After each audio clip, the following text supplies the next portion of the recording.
Good morning all of you. Shri Nandishwar विद्यालय द्वारा संचालित ऑनलाइन क्लासेस में आपका हार्दिक स्वागत है। पिछले वीडियो में हमने क्लास 9 मैथमेटिक्स एक्सरसाइज 13.4 कंप्लीट की थी। आज हम 13.5 स्टार्ट करेंगे। तो इससे पहले हमें इस एक्सरसाइज में एक सिलेंडर के बारे में पढ़ना है। तो हमें सिलेंडर पता होना चाहिए कि सिलेंडर आपका होता क्या है। तो यहाँ पे थोड़ा सा हम आपको बताते हैं।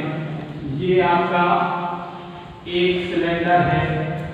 आपने घर में भी देखा होगा, इस टाइप की कोई चीज होती है तो वो आपकी सिलेंडर होती है। अब सिलेंडर आपके दो टाइप्स के होते हैं। ये एक आपका इस टाइप का भी सिलेंडर है, ठीक है।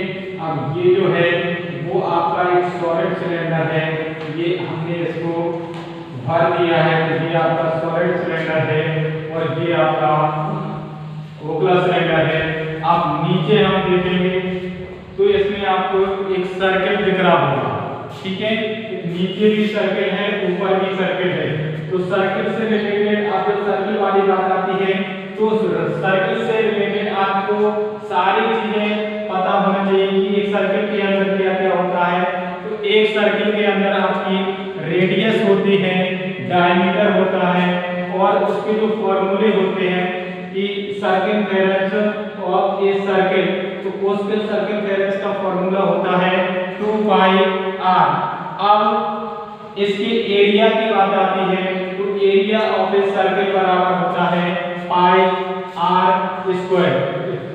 इसके जो फॉर्मूले हैं, पहला आपका रेडियस है, ठीक है। रेडियस डायमीटर का हाफ होता है और आपका डायमीटर रेडियस का डबल होता है और आपका सर्कमफेरेंस का फॉर्मूला 2 पाई r होता है, ठीक है। और इसका एरिया का फॉर्मूला आपका पाई r स्क्वायर होता है। अब ये आपके दोनों यहाँ पे सर्कल बन रहे थे। अब इसमें आपकी ये आपकी जो रही है वो आपकी हाइट होती है, तो इसको हम हाइट बोलते हैं। और यहाँ पे हमें पढ़ना है वॉल्यूम ऑफ ए सिलेंडर। तो वॉल्यूम ऑफ ए सिलेंडर का फॉर्मूला आपका होता है पाई r स्क्वायर h। ये आपको यहाँ पे हमें इसी फॉर्मूले के बारे में पढ़ना है। वॉल्यूम ऑफ ए सिलेंडर बराबर पाई r स्क्वायर। अब एक सिलेंडर के अंदर आपकी दो रेडियस हो सकती हैं, क्योंकि एक अंदर वाली और एक बाहर वाली। एक अंदर वाली परत है और एक बाहर वाली, जैसे यहाँ से यहाँ तक, और फिर एक यहाँ से आपकी यहाँ तक की होगी, तो इसकी कुछ ना कुछ मोटाई होगी, ठीक है। तो अंदर वाली परत और बाहर वाली परत, तो इसमें आपकी 2 रेडियस होगी, 2 रेडियस हो सकती हैं, ठीक है। जब आप खोखले की बात करेंगे तो, और सॉलिड की बात करेंगे तो उसमें एक ही मानी जाएगी आपकी। तो ये इसका फॉर्मूला आपको याद रखना है। वॉल्यूम ऑफ ए सिलेंडर बराबर आपका होता है पाई r स्क्वायर h, ठीक है। ये तो आपकी सिलेंडर से संबंधित बेसिक जानकारी थी जिससे हमने आपको अवगत कराया। इसमें क्या क्या चीजें होती हैं वो आपको याद रखना है, ठीक है। तो अब हम स्टार्ट करते हैं एक्सरसाइज 13.5। 13.5 का फर्स्ट नंबर का क्वेश्चन है। फर्स्ट नंबर का क्वेश्चन आप बुक से रीड करेंगे। इसमें लिखा हुआ है the circumference of the base of a cylinder which is 132 and its length is 25 centimeter. How many liters of water can it hold? मतलब एक सिलेंडर इसमें आपको दिया हुआ है, ये आपका सिलेंडर है और इसकी जो सर्कमफेरेंस दिया हुआ है, ऊपर वाला जो दिया है 132 दिया हुआ है। बताना है कि इस सिलेंडर के आकार के जो बर्तन में है वो कितना पानी उसमें भर सकते हैं, कितना उसकी जो कैपेसिटी है उसके अंदर कितना पानी आ सकता है। तो आपको सर अभी फॉर्मूला हमने बताया था कि इसके ऊपर सर्कल है, तो सर्कमफेरेंस ऑफ ए सर्कल बराबर आपका होता है 2 पाई r। तो 2 पाई r बराबर ये आपको दिया हुआ है 132। यहाँ से r की वैल्यू हम निकालेंगे तो 22 6 जा कितना होता है 132 6 बार जाएगा और इसको 6 से हम काट देंगे तो 2 3 जा 6 और 3 का जब हम इसमें मल्टीप्लाई करेंगे तो आपका 21 सेंटीमीटर आ जाएगा। ठीक है, उसके बाद आपको h बराबर में दिया हुआ है 25 सेंटीमीटर। ये दोनों चीजें हमें मिल गई। अब हमें इन दोनों इसमें जो वॉल्यूम निकालने के लिए हमें दोनों चीजों की जरूरत होती है। तो एक चीज तो हमें पहले से पता थी कि h बराबर 25, उसकी जो हाइट है वो आपको 25 दी हुई थी और एक आपको सर्किल थ्योरम से निकालनी थी। तो यहाँ से हमने सर्किल थ्योरम से r बराबर निकाल लिया 21।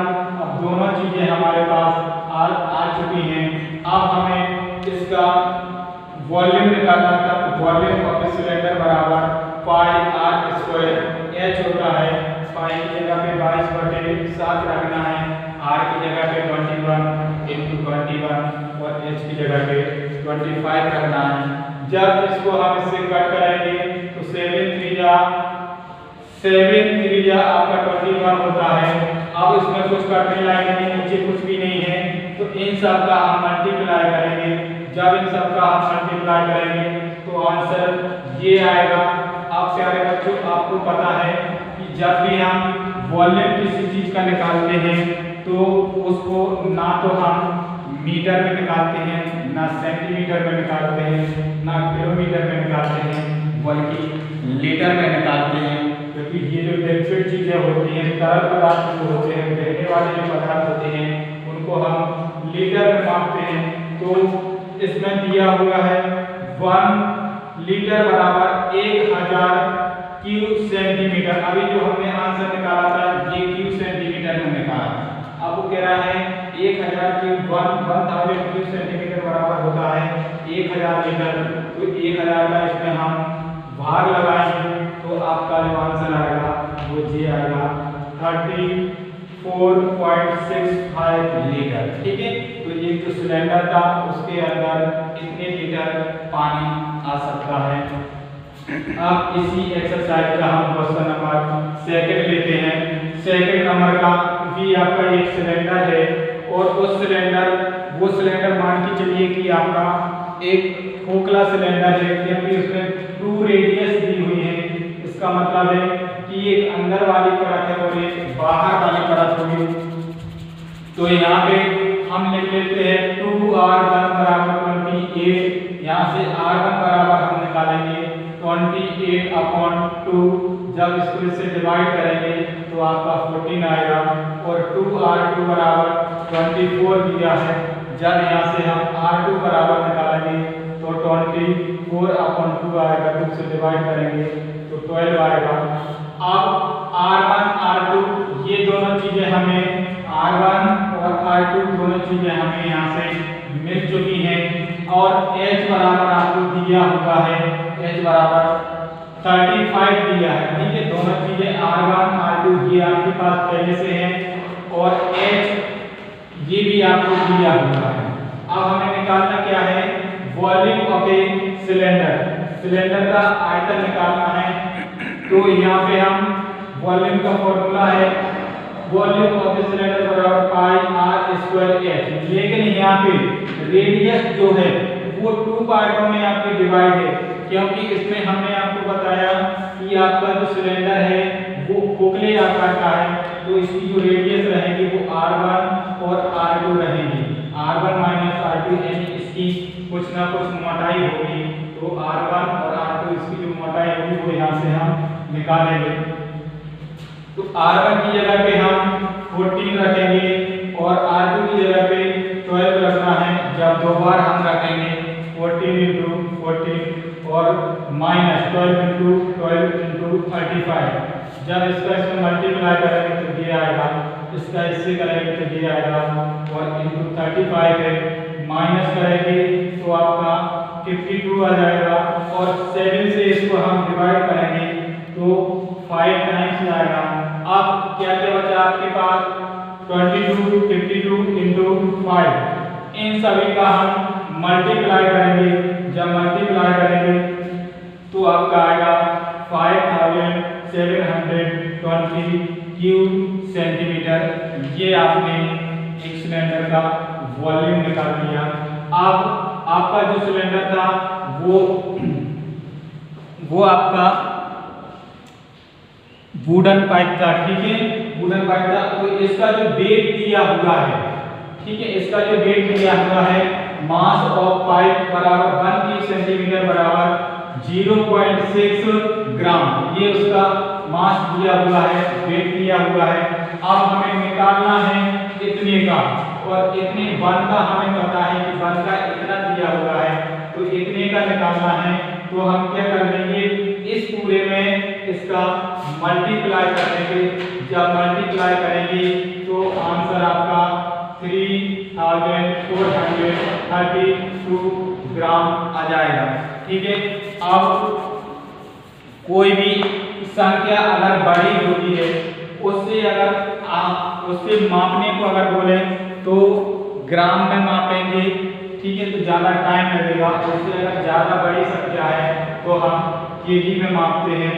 तो इसमें केजी में इसको हम मापेंगे तो 1 केजी बराबर आपका होता है 1000 ग्राम। 1 किलोग्राम में 1000 ग्राम होते हैं।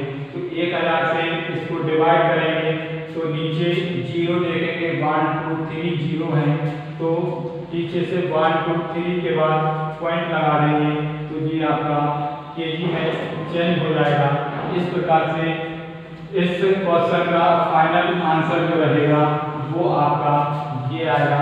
तो प्यारे बच्चों, आप लोगों से आशा करते हैं कि ये दोनों क्वेश्चन आपको अच्छे तरीके से समझ में आ गए होंगे। और भी क्वेश्चन इसमें दिए हुए हैं, इन क्वेश्चनों को आप खुद से सॉल्व करें। अगर किसी प्रकार की समस्या आपके मन में आती है तो आप विद्यालय आकर अपने संबंधित टीचर से कॉन्सेप्ट क्लियर कर सकते हैं। तब तक आप अपने नोट्स बनाते रहें, अच्छे से तैयारी करते रहें। Thanks for watching.